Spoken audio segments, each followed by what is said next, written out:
जय श्री राधे भक्तों।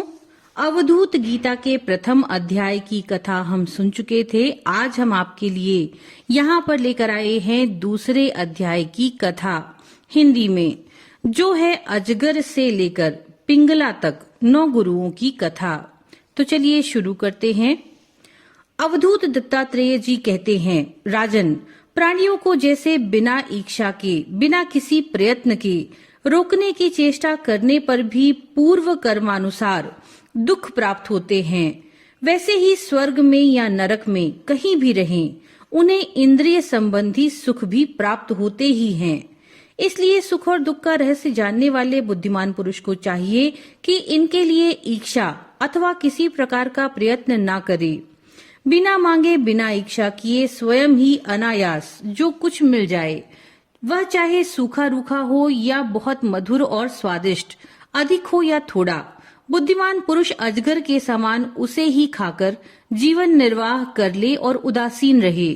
यदि भोजन ना मिले तो उसे भी प्रारब्ध भोग समझकर किसी प्रकार की चेष्टा ना करे, बहुत दिनों तक भूखा ही पड़ा रहे।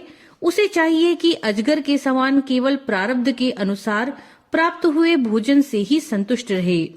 उसके शरीर में मनोबल, इंद्रिय बल और देह बल तीनों हों, तब भी वह निश्चेष्ट ही रहे। निंद्रा रहित होने पर भी सोया हुआ सा रहे और कर्मेंद्रियों के होने पर भी उनसे कोई चेष्टा न करे। राजन, मैंने अजगर से यही शिक्षा ग्रहण की है। समुद्र से मैंने ये सीखा कि साधक को सर्वदा प्रसन्न और गंभीर रहना चाहिए। उसका भाव अथाह, अपार और असीम होना चाहिए तथा किसी भी निमित्त से उसे क्षोभ नहीं होना चाहिए। उसे ठीक वैसे ही रहना चाहिए जैसे ज्वार भाटे और तरंगों से रहित शांत समुद्र। देखो, समुद्र वर्षा ऋतु में नदियों की बाढ़ के कारण बढ़ता नहीं और ना ग्रीष्म ऋतु में घटता है। वैसे ही भगवत परायण साधक को भी संसारिक पदार्थों से प्रफुल्लित नहीं होना चाहिए, ना उनके घटने से उदास होना चाहिए। राजन, मैंने पतंगे से ये शिक्षा ग्रहण की कि जैसे वह रूप पर मोहित होकर आग में कूद पड़ता है और जल मरता है, वैसे ही अपनी इंद्रियों को वश में न रखने वाला पुरुष जब स्त्री को देखता है तो उसके हाव भाव पर लट्टू हो जाता है और घोर अंधकार में, नरक में गिरकर अपना सत्यानाश कर लेता है। सचमुच स्त्री देवताओं की वह माया है जिससे जीव भगवान या मोक्ष की प्राप्ति से वंचित रह जाता है। जो मूढ़ कामिनी, कंचन, गहने, कपड़े आदि नाशवान माइक पदार्थों में फंसा हुआ है और जिसकी संपूर्ण चित्तवृत्ति उनके उपभोग के लिए ललायित है, वह अपनी विवेक बुद्धि खोकर पतंगे के समान नष्ट हो जाता है। राजन, सन्यासी को चाहिए कि गृहस्थों को किसी प्रकार का कष्ट न देकर भौरे की तरह अपना जीवन निर्वाह करे। वह अपने शरीर के लिए उपयोगी रोटी के कुछ टुकड़े कई घरों से मांग ले। जिस प्रकार भौरा विभिन्न पुष्पों से, चाहे वे छोटे हों या बड़े, उनका सार ग्रहण करता है, वैसे ही बुद्धिमान पुरुष को चाहिए कि छोटे बड़े सभी शास्त्रों से उनका सार, उनका रस निचोड़ ले। राजन, मैंने मधुमक्खी से ये शिक्षा ग्रहण की कि सन्यासी को सायंकाल या दूसरे दिन के लिए भिक्षा का संग्रह नहीं करना चाहिए। उसके पास भिक्षा लेने को कोई पात्र हो तो केवल हाथ और रखने के लिए कोई बर्तन हो तो सिर्फ पेट। वह कहीं संग्रह न कर बैठे, नहीं तो मधुमक्खियों के समान उसका जीवन ही दूभर हो जाएगा। ये बात खूब समझ लेनी चाहिए कि सन्यासी सवेरे शाम के लिए किसी प्रकार का संग्रह न करे। यदि संग्रह करेगा तो मधुमक्खियों के समान अपने संग्रह के साथ ही जीवन भी गंवा बैठेगा। राजन, मैंने हाथी से ये सीखा कि सन्यासी को कभी पैर से भी काठ की बनी हुई स्त्री का भी स्पर्श नहीं करना चाहिए। यदि वह ऐसा करेगा तो जैसे हथिनी के अंग संग से हाथी बंध जाता है, वैसे ही वह भी बंध जाएगा। विवेकी पुरुष किसी भी स्त्री को कभी भी भोग्य रूप से स्वीकार न करे, क्योंकि यह उसकी मूर्तिमती मृत्यु है। यदि वह स्वीकार करेगा तो हाथियों से हाथी की तरह अधिक बलवान अन्य पुरुषों के द्वारा मारा जाएगा। मैंने मधु निकालने वाले पुरुष से यह शिक्षा ग्रहण की है कि संसार के लोभी पुरुष बड़ी कठिनाई से धन का संचय तो करते हैं, किंतु वह संचित धन न किसी को दान करते हैं, न स्वयं उसका उपभोग ही करते हैं। बस जैसे मधु निकालने वाला मधुमक्खियों द्वारा संचित रस को निकाल ले जाता है, वैसे ही उनके संचित धन को भी उनकी टोह रखने वाला कोई दूसरा पुरुष ही भोगता है। तुम देखते हो ना कि मधुहारी मधुमक्खियों का जोड़ा हुआ मधु उनके खाने से पहले ही साफ कर दिया जाता है। वैसे ही गृहस्थों के बहुत कठिनाई से संचित किए पदार्थों को, जिनसे वे सुख भोग की अभिलाषा रखते हैं, उनसे भी पहले सन्यासी और ब्रह्मचारी भोगते हैं, क्योंकि गृहस्थ तो पहले अतिथि अभ्यागतों को भोजन कराकर ही स्वयं भोजन करेगा। मैंने हरिन से यह सीखा कि वनवासी सन्यासी को कभी विषय संबंधी गीत नहीं सुनाने चाहिए। वह इस बात की शिक्षा उस हरिन से ग्रहण करे जो व्याध के गीत से मोहित होकर बन जाता है।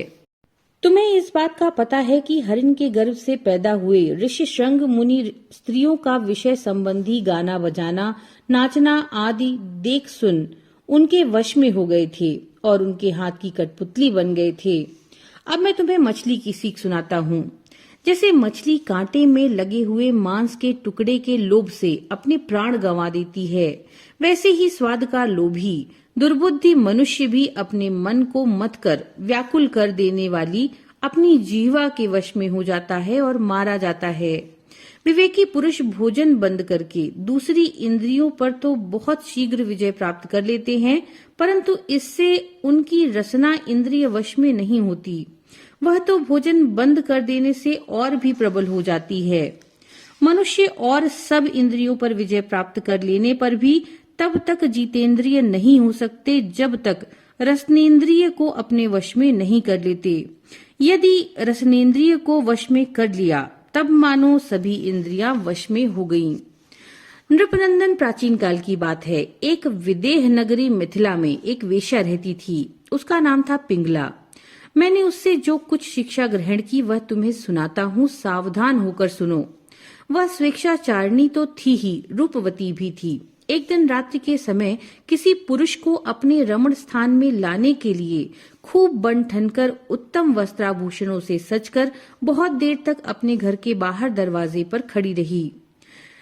उसे पुरुष की नहीं धन की कामना थी और उसके मन में यह कामना इतनी दृढ़मूल हो गई थी कि वह किसी भी पुरुष को उधर से आते जाते देखकर यही सोचती कि यह कोई धनी है और मुझे धन देकर उपभोग करने के लिए ही आ रहा है।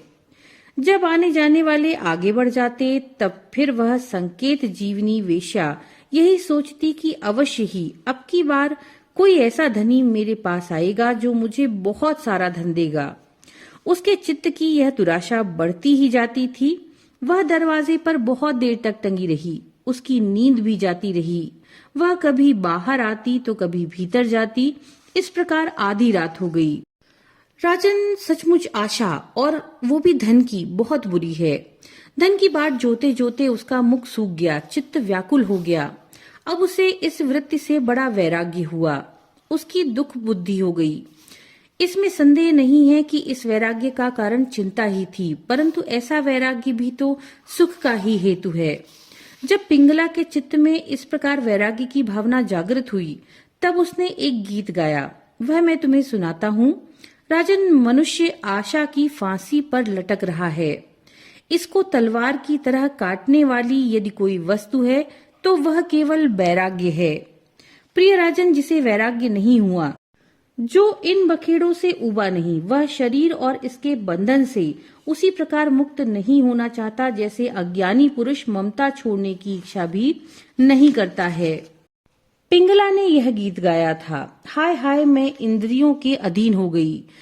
भला मेरा मोह का विस्तार तो देखो। मैं इन दुष्ट पुरुषों से, जिनका कोई अस्तित्व ही नहीं, विषय सुख की लालसा करती हूँ। कितने दुख की बात है। मैं सचमुच मूर्ख हूँ। देखो तो सही, मेरे निकट से निकट हृदय में ही मेरे सच्चे स्वामी भगवान विराजमान हैं। वे वास्तविक प्रेम, सुख और परमार्थ का सच्चा धन भी देने वाले हैं। जगत के पुरुष अनित्य हैं और वे नित्य हैं। मैंने उनको तो छोड़ दिया और उन तुक्ष मनुष्यों का सेवन किया जो मेरी एक भी कामना पूरी नहीं कर सकते। उल्टे दुख, भय आदि व्याधि, शोक और मोह ही देते हैं। यह मेरी मूर्खता की हद है कि मैं उनका सेवन करती हूँ।